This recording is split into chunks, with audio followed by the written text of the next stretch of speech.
अभी सोचा है, एक औरत सारी जिंदगी नमाजें पढ़ती रही, रोजे रखती रही, मगर फिर भी जहन्नुम में गई। क्यों? सिर्फ एक बिल्ली की वजह से।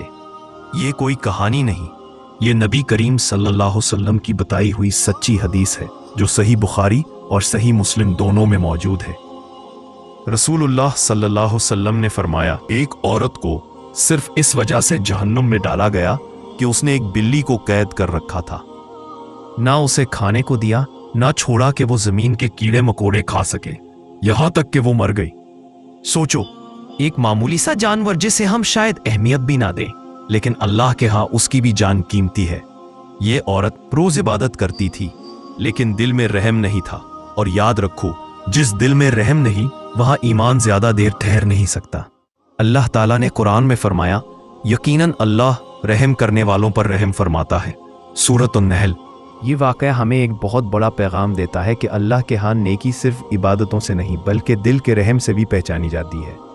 शायद कभी कोई भूखा परिंदा देखो, कोई जख्मी जानवर, या कोई बच्चा जिसकी आंखों में उम्मीद हो, बस वहाँ तुम्हारे अंदर का इंसान जाग जाना चाहिए, क्योंकि अल्लाह के नज़दीक सबसे महबूब बंदा वो है जो मखलूक पर रहम करता है।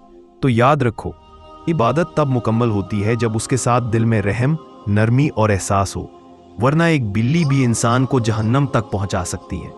रसूल अल्लाह सल्लल्लाहु अलैहि वसल्लम का फरमान है, रहम करो ताकि तुम पर रहम किया जाए।